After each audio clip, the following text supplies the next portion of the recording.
सर्वप्रथम सर्वांना सप्रेम जय हरी. आज तुकाराम महाराजांची जयंती. त्यानिमित्तानं जगद्गुरू तुकाराम महाराजांच्या चरणी माझा साष्टांग नमस्कार. या ऑनलाईन प्रवचनासाठी उपस्थित आजच्या कार्यक्रमाचे अध्यक्ष हरिभक्तपरायण नाना महाराज देशमुख परळी, हरिभक्तपरायण अनंत महाराज सूर्यवंशी, प्राध्यापक अशोक मुंडे गेवराई, हरिभक्तपरायण भारत घोगरे गुरुजी, या सर्वांचं मी या ठिकाणी स्वागत करतो आणि माझ्या ऑनलाईन प्रवचनाला सुरुवात करतो. नमो सद्गुरू तुकया ज्ञानदीपा, नमो सद्गुरू सच्चिदानंद रूपा, नमो सद्गुरू भक्त कल्याण मूर्ती, नमो सद्गुरू भास्करा पूर्ण कीर्ती, पुंडलिका वरदे हरिविठ्ठल, श्री नामदेव तुकाराम, पंढरीनाथ महाराज की जय. जगद्गुरू तुकाराम महाराज की जय. आपली महाराष्ट्र भूमी ही संताची भूमी आहे. आपल्या या महाराष्ट्र भूमीमध्ये अनेक महान संत होऊन गेले की ज्या संतांनी या महाराष्ट्रामध्ये मानवतेचा पाया घातला. या ठिकाणी वारकरी संप्रदायाच्या माध्यमातून जनसामान्यापर्यंत विचार पोहोचण्याचं काम केलं. त्यामध्ये वारकरी विचारधारेचं संपूर्ण भारतभर प्रचार आणि प्रसार करणारे संत नामदेव महाराज हा वारकरी संप्रदायाचा पाया. पंढरीच्या पांडुरंगाचा एक लढीवाळ भक्त, पांडुरंगाबरोबर ज्यांनी जेवण केलं, ज्यांच्या कीर्तनामध्ये पांडुरंग उभा राहत होता, असं भक्तिमय वातावरण निर्माण करणारा संत नामदेव महाराज. त्यांच्या समवेत जनाबाईच्या गोऱ्या थापू लागणारा असा हा पांडुरंग परमात्मा. आणि त्या पांडुरंग परमात्म्याची एकनिष्ठ होणारे संत नामदेव महाराज.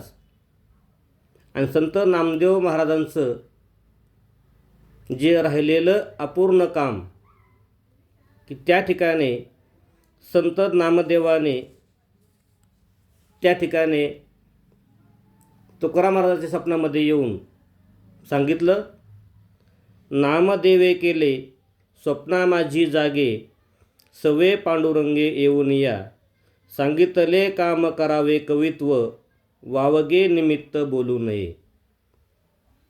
की नामदेव महाराजांचं राहिलेलं अपूर्ण काम की जे गाथारूपाने ज्याने पूर्ण केलं ते तुकाराम महाराज या ठिकाणी आपल्या महाराष्ट्राचं खरोखर भूषण आहे. संत तुकाराम महाराज यांचं जीवनचरित्र पाहत असताना, त्यांच्या जीवनकार्याची थोडी माहिती घेत असताना,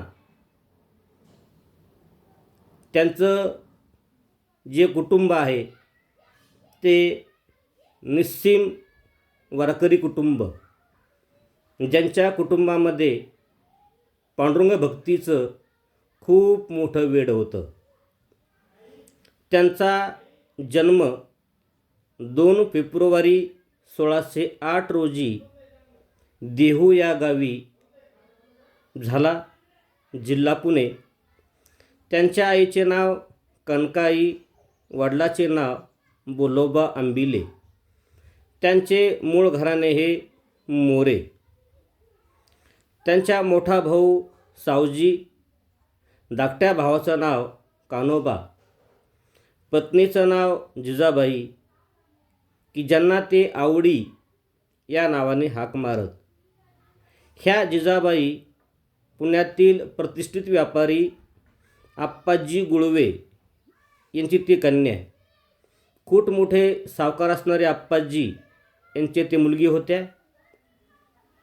आणि आप्पाजी एवढे मोठे असतील तर त्या काळामध्ये त्यांना ज्यांनी मुलगी दिली ती का लहान असतील का? तर तुकोबरायसुद्धा त्या काळामध्ये खूप मोठे सावकार, प्रतिष्ठित व्यापारी यांच्या घराण्याचा उल्लेख होतो असे तुकाराम महाराज, की तुकाराम महाराजाच्या घरीसुद्धा त्या काळामध्ये महाजनकी होती. महाजनकी म्हणजे जे सावकारांना कर्ज वाटप करतात, एवढं मोठं श्रीमंती, एवढं मोठं ऐश्वर्य असलेला घराणं ते म्हणजे तुकोरायाचं घराणं. परंतु पुढे भविष्यामध्ये दुष्काळ पडतो आणि दुष्काळ पडल्यानंतर त्या ठिकाणी अन्नधान्याची टंचाई निर्माण होते. त्यावेळेस त्याच तुकोबरायाच्या मनामध्ये विरक्ती निर्माण होते आणि तुकोबराया जेवढं धान्य होतं, धनधान्य होतं, ते सर्व धनधान्य त्या ठिकाणी ज्या गरजू लोकांना ते वाटून देतात. नवे त्यांनी जे कर्ज वाटप केलं होतं ते सर्व कर्ज त्या ठिकाणी ते माफ करून टाकतात. म्हणजे कर्जमाफी करणारा पहिला व्यक्ती महाराष्ट्रात जर कोण असेल तर ते तुकोबराय असतील असं आपल्याला सांगावंसं वाटतं. तुकाराम महाराज म्हणजे स्वयंप्रकाशित ज्ञानी, प्रतिभावंत कवी. ज्या ठिकाणी सूर्यकिरण पोचत नाहीत तेथे तुकोबरायचे शब्द पोहोचतात. गाथा ही स्वनिर्मिती, उसनं घेऊन तयार केलेला ग्रंथ नाही. स्वतःच्या प्रतिभेने, स्वतःच्या अनुभवाला आलेले शब्द बद्ध करणारा हा थोर संत. आणि म्हणून त्या काळामध्ये जो समाज बुडत चालला होता, बुडत हे जन न देखावे डोळा, येतो कळवळा म्हणून या. त्या ठिकाणी जग अंधारात बुडत चाललं होतं. कोणालाही कशाचा पायपोस लागत नव्हता. कर्मकांडामध्ये, अंधश्रद्धेमध्ये समाज गुंतला गेला होता. आणि म्हणून अशा काळामध्ये अशा समाजाला त्या गर्तेतून बाहेर काढण्याचं काम जर कोणी केलं असेल तर ते तुकोबरायांनी केलं. अवघ्या वाटा झाल्या क्षीण, कली न घडे साधन, उचित विधी विधान न घडे न कळे सर्वथा. आणि म्हणून भक्तिपंथ बहु सोपा. जो पांडुरंग नामदेवाबरोबर खेळला, बागडला, जो पांडुरंग संतांमध्ये गुंफून गेला, सर्व संतांना लढिवाळपणे अंगीकार केला, अशा त्या ठिकाणी पांडुरंगाला कर्मकांडामध्ये गुंतण्याचं काम केलं. पण त्यावेळेस तुकोबरायाने त्या कर्मकांडाला विरोध केला आणि त्या ठिकाणी कर्मकांड न करता देवाला जाणण्यासाठी, देवाला जवळ करण्यासाठी जो भक्तिमार्ग आहे तो सर्वात सोपा आहे. कारण या भक्ताचे अधिकार खूप महान असतात. आणि म्हणून त्या ठिकाणी योगिक क्रिया ह्या अवघड क्रिया आहेत. योगक्रियाने आपल्याला देव जाणून घेऊ शकत नाही आपण. तुझं सगुणे म्हणू की निर्गुण रे. त्या ठिकाणी सगुण भक्ती आणि निर्गुण भक्ती करत असताना आपण सगुण भक्ती आपण करतो, तो भक्ती मार्गाचा तो मार्ग आहे. आणि म्हणून त्या ठिकाणी तुकोबारायाने पंढरीच्या पांडुरंगाला आळवलं आणि त्या ठिकाणी खरा भक्ती रस लोकांना सांगितला.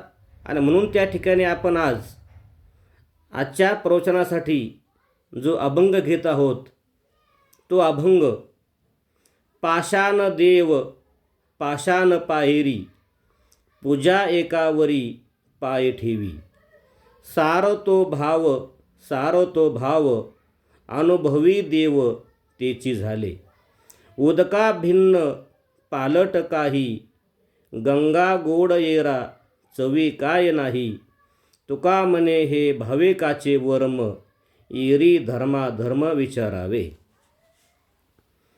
आता या ठिकाणी अभंगाचा शब्दशः अर्थ आपण पाहत असताना पाषाण देव पाषाण पाहेरी, जेव्हा आपण देवाची मूर्ती तयार करतो ती मूर्ती अशी पाषाणाची असते. आणि आपण जेव्हा मंदिरात जातो तेव्हा ती देवाची जी पायरी असते ती सुद्धा पाषाणाची असते. मग आपण जेव्हा त्या पायरीवर पाय देतो तर आपण त्या मूर्तीवर पाय देत नाहीत. याचा अर्थ तर त्या मूर्तीमध्ये एक देवत्व या भावनेने आपण तिला पाहत असतो. सारवतो भाव. आणि म्हणून त्या ठिकाणी देवाला बसताना काय महत्त्वाचं असेल तर तो भाव महत्त्वाचा आहे. मनी नाही भाव देवा मला पाव असं म्हणता येत नाही. भाव हा अंतःकरणाचा ठाव असतो आणि ज्या ठिकाणी भाव निर्माण होतो त्या ठिकाणी सर्व काही पोचत असतं. आणि म्हणून त्या ठिकाणी अनुभवी देव तेची झाले. आणि याच्याकरता अनुभव आधी केले मग सांगितले. तुकोबारायांनी ज्या ज्या गोष्टी स्वतः सिद्ध केल्या, स्वतः अनुभवल्या आणि मग त्याचा अनुभव जगाला दिलेला आहे. उदका भिन्न पालट काही, गंगा गोड येरा चवी काय नाही. उदक म्हणजे पाणी. आपण जर बघितलं गंगेतही पाणी आहे आणि इतरत्रही पाणी आहे. मग दोन्ही पाण्याला एकच चव आहे, चवीमध्ये फरक नाही. पण त्या आपण जर गंगेमध्ये गेलो तर आपण त्या गंगेच्या पाण्यामध्ये एक पवित्रता पाहतो, त्या ठिकाणी एक पवित्र स्थान मानतो. आणि म्हणून त्या ठिकाणी आपण मोठ्या उच्च भावनेने त्या ठिकाणी त्याला मनामध्ये धारण करत असतो. आणि म्हणून आपण गंगेचं पाणी आपल्याला गोड लागतं. आणि म्हणून शेवटी तुकाराम महाराज म्हणतात, तुका म्हणे हे भाविकाचे वर्म, येरी धर्म विचारावे. आता धर्म म्हणजे काय तर धर्म ही संकल्पना खूप मोठी व्यापक आणि विस्ताराने आहे.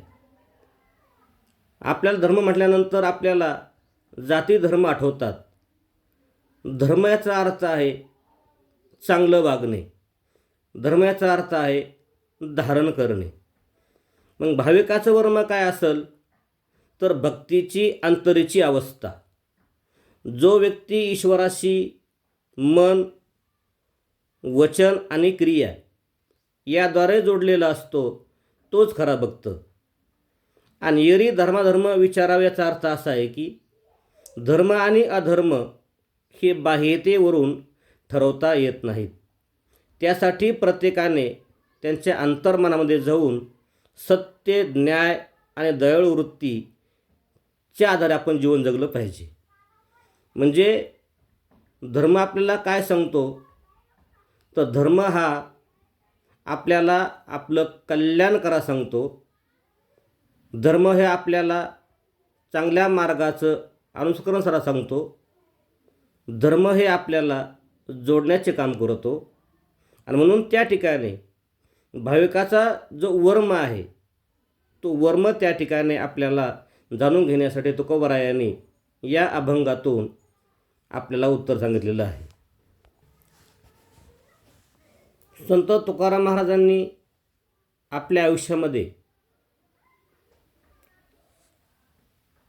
सुरुवातीला दुःख झालं आणि माणसाला जर दुःख होतं, माणसाला वेदना होतात, आणि मग माणूस विद्रोह करू लागतो. आणि म्हणून तुकोबारायांनी त्या काळामध्ये सोप्या आणि साध्या शब्दामध्ये या ठिकाणी भक्तिमार्ग सांगितला. कर्मकाराविरुद्ध भूमिका घेतली, भक्तीला अधिक महत्त्व दिले. ईश्वरप्राप्तीसाठी कर्मकांड, यज्ञयाग, तीर्थयात्रा याची गरज नाही, तर निरपेक्ष भक्ती आणि प्रामाणिक प्रेम हवं हे त्यांनी ठासून सांगितलं.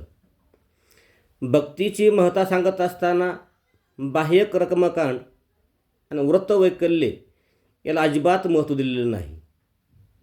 आणि तुकोबारायाच्या जीवनामध्ये दांभिक भक्तीवर त्यांनी असूर ओढलेले आहेत. दंभे करू भक्ती सोंग दाऊ जना, अंतरी भावना वेगळी या. त्या काळामध्ये जी भक्ती केल्या जायची ती सर्व भक्ती ही दांभिक भक्ती होती. दांभिक भक्ती म्हणजे आत एक करणं आणि बाहेर वेगळं दाखवणं.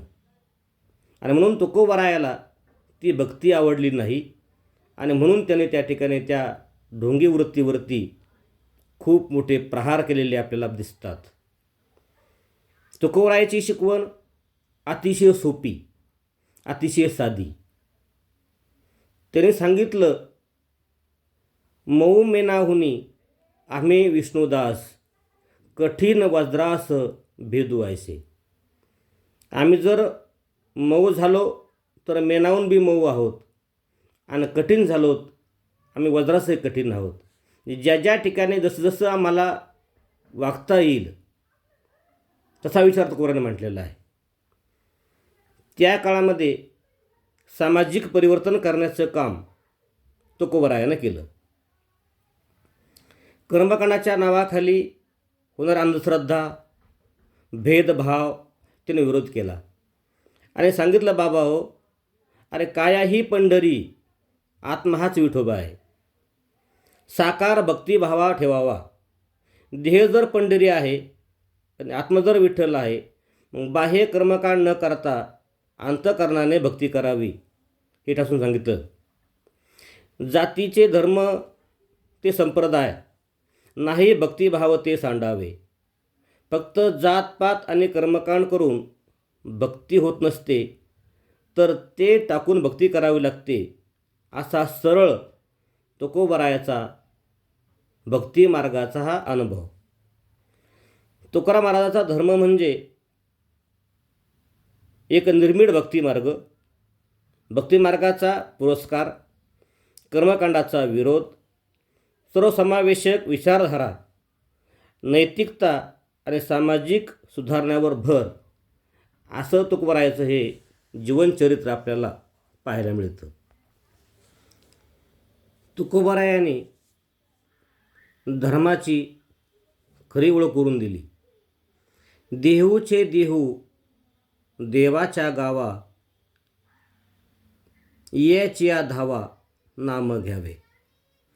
म्हणजे मंदिरे यात्रांना जाण्याची गरज नाही, फक्त विठ्ठलाचे नामस्मरण करा. हा देहच आपला देहू आहे आणि या देहू गावात आपल्याला जायचं आहे आणि येथे आपल्याला आपलं त्या ठिकाणी आपल्याला कर्म करायचं आहे आणि ते कर्म करत असताना कर्मही त्या ठिकाणी सफल मार्गाने करायचं आहे. आणि म्हणून ते सांगतात, आम्ही जातो आमुच्या गावा, आम्हाशी नाही धरिती कावा. आम्ही आमचं गाव म्हणजे पंढरपूर जातो. आम्हाला खोट्या कर्मकांडामध्ये गुंतण्याची गरज नाही. आणि म्हणून त्या काळामध्ये तुकोबाराने ठासून सांगितलं, विष्णुमय जग वैष्णवाचा धर्म, भेदाभेद भ्रम अमंगळ. सर्व जगतच विष्णुमय आहे. आपण सर्वजण वैष्णव आहोत. आपण सर्वजण पांडुरंगाचे भक्त आहोत. कोणी लहान नाही, कोण्या मोठे नाही. आणि म्हणून आपण आपल्यामध्ये कसल्याही प्रकारचा भेद करायचा नाही. भेद करणं हे अमंगळ आहे, हे वाईट आहे. असं ठासून सांगणारे तुकाराम महाराज. आणि म्हणून त्या काळामध्ये अवास्तव जे स्तोम माजलं होतं, देव त्या ठिकाणी बंदिस्त केला गेला होता, ज्ञानाचं भांडार त्या ठिकाणी बंदिस्त होतं. आणि म्हणून तुकोबारायाने सांगितलं, बाबा हो, वेदाचा तो अर्थ आम्हासीस ठावा, इतरांनी व्हावा भारमाथा. जो वेद आहे त्याचा जो खरा अर्थ आहे तो आम्हाला माहीत आहे. बाकी लोकांना फक्त त्या ठिकाणी डोक्यावर ओझं घेऊन मिरवू नये, त्याचा सार आम्हालाच माहिती आहे. आणि म्हणून त्या काळामध्ये त्यांना खूप विरोध झाला. त्याच्या अभंगात ते सांगतात, घोकावया अक्षर मज नाही अधिकार, सर्व भावे दीन तुका म्हणे यातीहीन. त्यांनाही त्या काळामध्ये जातीयतेचे चटके बसलेले असतील. आणि म्हणून ते सांगतात की बाबा, मला या ठिकाणी जे वेदाचे अक्षर आहेत ते आम्हाला घुकण्यासाठी अधिकार नाही. पण तरी त्या ठिकाणी तुकोबारायांनी जो वेदाचा जो खरा सार आहे, जो 5वा वेद गाथारूपाने प्रगट केला आणि सांगितलं, शूद्रवंशी जन्मलो मुनी दंभे मोकलिलो. मी शूद्र झालो म्हणून बरं झालं देवा, बरा देवा कुणबी केलो, नाही तरी दंभेची असती मेलो. मी जर त्या ठिकाणी कुणबी नसतो तर माझ्या मनामध्ये एक प्रकारचा दंभ, अहंकार निर्माण झाला असता. देवा, तुम्हाला बरोबर या ठिकाणी कुणबी केलं आहे, बरं केलं, तुझे उपकार आहेत. अवघी एकाचीच वीण तेथे कैचे भिन्न भिन्न. आणि सांगितलं, आपण सर्व एकच आहोत, कुणीही वेगळा नाही. मग आपण भेदभाव का करतो? तर आपल्या वारकरी संप्रदायामध्ये जी आपली वारी आहे, पंढरीची वारी, ही एकतेची वारी, सामाजिक एकतेची वारी. त्या ठिकाणी लहानापासून थोरापर्यंत सर्व जाती धर्माचे लोक गुण्या गोविंदाने नाचतात. हा तर खरा वारकरी संप्रदायाचा खूप मोठा विजय आहे. तुका म्हणे हरीच्या दासा, शुभ काळ अवघ्या दिशा. आणि त्या काळामध्ये शुभ अशुभ खूप मांडलं जायचं. आणि म्हणून तुकोबारायाने सांगितलं, अरे काय पंचांग पाहता, ज्यात शुभ, सर्व काळ शुभ आहे, सर्व दिशा शुभ आहेत, त्या ठिकाणी शुभ अशुभ आहे हे आपल्या मनावरचं वागणं आहे. म्हणजे असा प्रत्येक क्षेत्रामध्ये तुकोबाराने विचार केलेला आहे. असं कोणतं क्षेत्र नाही की ज्या क्षेत्रामध्ये तुकोबाराला अनुभव आला नाही आणि त्या अनुभवावरती कथन केलं नाही. त्याच काळामध्ये जे पिंडदान करण्याची पद्धत होती की आईवडील जिवंत असताना त्यांना त्या ठिकाणी जीव घालायचं नाही आणि ते गेल्यानंतर पिंडदान करायचं. आणि म्हणतात एक अभंग आहे तुकोबारायाचा, भुके नाही अन्न मेल्यावर पिंडदान, हे तो चाळवा चाळवी केले आपणचे जीवी. जोपर्यंत भुकलेला अन्न देत नाहीत आणि तो मेल्यानंतर पिंडदान करतात, त्यांना कुठून पोचणार आहे. आणि म्हणून आत्म्याला जागा, जोपर्यंत माणूस जिवंत आहे तुम्ही त्यावर प्रेम करा, दया करा, त्याला अन्न द्या. एकदा तो गेल्यावर काही जरी केलं तर त्या ठिकाणी काही उपयोग होत नाही. असा एक खूप मोठा संदेश तुकोबारायांनी आपल्या या अभंगातून दिलेला आहे. तसे त्या ठिकाणी त्या काळामध्ये तीर्थयात्राबाबतही लोकांमध्ये संभ्रम होता. तीर्थयात्राला जायचं आहे म्हटल्यानंतर त्या ठिकाणी काय कशी करावी गंगा, भितरी चांगा नाही तो, जाऊन या तीर्था काय तो केले, चर्म प्रक्षाळिले वरी वरी. आपण तीर्थयात्रा करतो पण तीर्थयात्रा केल्यानंतर आपलं पाप खरोखर धुतलं जातं का, हा मोठा प्रश्न आहे. आपण डोक्यावर पाणी घेतो, पण जे आतलं अंतःकरण आहे ते अंतःकरण धुतल्या जात नाहीत. आणि म्हणून त्या ठिकाणी आतून चंगा होण्यासाठी, आपलं अंतःकरण शुद्ध होण्यासाठी आपल्याला खरोखर त्या ठिकाणी तुकोबरायाचे अभंगच तारतात. आणि म्हणून जो वरपांगीपणा आहे, जो ढोंगी वृत्ती आहे, जे जगाला फक्त दाखवायचं आहे, ते तुकोबरायाला अजिबात मान्य नाही. तीर्थयात्रेला गेल्यानंतर आपलं अंतःकरण जर शुद्ध झालं नाही तर त्या तीर्थयात्रेचा आपल्याला काही उपयोग होत नाही. फक्त आपण चर्म प्रक्षाळिले, फक्त आपण चामडं धुतलं, याच्यापेक्षा आपण काय करू शकलो. तसे तुकोबरायाने त्या काळामध्ये मूर्तिपूजेवरही त्या ठिकाणी खूप प्रहार केलेले आहेत. शेंदूर लावूनिया धोंडा, पाया पडती पोरे रांडा. एखाद्या मूर्तीला शेंदूर लावला म्हणजे त्या देवत्व येतं का हो. आणि मग त्या ठिकाणी सुरुवात केल्यानंतर त्या ठिकाणी सोडून येऊन पाया पडतात. म्हणजे आपल्या मनामध्ये एक भीती घालून दिल्यानंतर आपला समाज त्या भीतीपोटी त्या ठिकाणी झुकतो. आणि म्हणून तुकोबरायांनी ही ज्या दांभिक वृत्तीच्या भक्ती आहेत त्यावर कडकडून विरोध केलेला आहे. त्या काळामध्ये नवस सायास केल्या जायचे. 900 कन्यापुत्र होती, तरी का करणे लागे पती. समाजाला कळत नव्हतं. समाजाला त्या ठिकाणी कोणतरी भुलून जायचं. 900 पुत्र होतात, 600 पुत्र होतात. समाज अज्ञान असल्या कारणाने तो भुलून जायचा.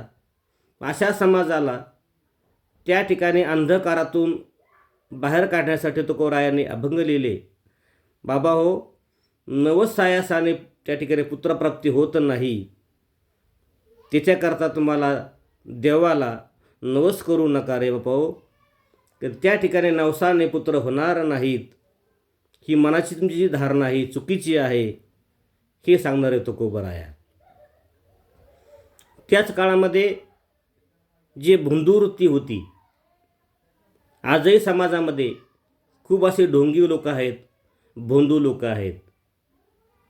त्यांचा वेश आपण जर बघितला तर आतून एक आणि बाहेरून एक. बाह्यंगाने ते साधू वाढतात आणि अंतरंगात ते ढोंगी असतात. मग अशा लोकांवर तुकोबरायांनी हल्ला चढवलेला आहे. ऐसे कैसे झाले भोंदू, कर्म करून म्हणती साधू.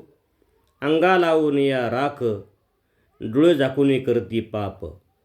दावून वैराग्याची कळा, भोगी विषयाचा सोहळा. तुका म्हणे सांगू किती, जळो तयाची संगती. म्हणजे त्या काळामध्ये अशा भोंदू वृत्तीवरती आसूड ओढणारे तुकोबराया, की जे भोंदू वृत्ती आहेत, अंगाला राख लावून डोळे झाकून पाप करतात, वैराग्याची कळा दाखवतात, जे विषय भोगतात. आणि म्हणून अशा लोकांची मला संगती नको, मला दूर कर देवा, असे सांगणारे तुकोबराय महाराज. म्हणून त्यांनी तुकोबरायांनी हे सर्व जे विषय आहेत ते विषय अनुभवाने त्या ठिकाणी अनुभवलेले आहेत. आणि म्हणून तुकोबराय सांगतात की माणसाने प्रयत्नवादी असायला पाहिजे. जो प्रयत्न करतो त्याला आयुष्यामध्ये सर्व काही शक्य होतं. जो प्रयत्नवादी नाही त्याला काही मिळत नाही. आणि म्हणून त्यांचा एक अभंग, प्रसिद्ध अभंग आहे. असाध्य ते साध्य करिता सायास, कारण अभ्यास तुका म्हणे. जे असाध्य आहे ते साध्य करण्यासाठी प्रयत्नाशिवाय काही मिळत नाही. जर प्रयत्न केले तर माणसाच्या आयुष्यामध्ये सर्व काही शक्य होतं. आणि म्हणून तुकोबरायाचा जो संदेश आहे की आपणही आपल्या जीवनामध्ये प्रयत्नवादी होऊया. कर्मकांडाला कोणी थारा द्यायचा नाही. जातीयता, धर्मधता ही मनी बाळगायची नाहीत. उच्च नीच नाही, आपण सर्व एक आहोत. आपला पंढरीचा परमात्मा पंढरीची वारी, सर्वांना सोबत घेऊन चालणारा हा संप्रदाय. आणि या संप्रदायामध्ये हे जे महान संत होऊन गेलेत, या संतांचे विचार आपण विचारचे पायक झालो पाहिजे. आणि म्हणून त्या ठिकाणी हे सर्व करत असताना आपल्या मनामध्ये एक जी भावना आहे ती माणुसकी, ती जागृत होण्यासाठी तुकोबारायांनी जो गाथा तयार केला, त्या गाथ्यातला प्रत्येक अभंग आपल्या मानवी जीवनाशी निगडीत आहे. आणि म्हणून प्रत्येकाने तुकोबारायाच्या विचाराचा अंगीकार करून आपण जगलं पाहिजे. तुकोबाराया म्हणजे या ठिकाणी स्वयंप्रकाशित संत, स्वयंसिद्ध संत, स्वतःचे अनुभव त्या ठिकाणी स्वतः लिहिले, आधी केले आणि मग सांगितले, असं वैराग्याची मूर्ती असणार तुकोबाराया. आज त्यांची जयंती, त्यानिमित्तानं ही प्रवचनसेवा मला मिळाली. मी आपले खूप आभार मानतो. सर्वांचे एक वार आभार मानतो. धन्यवाद.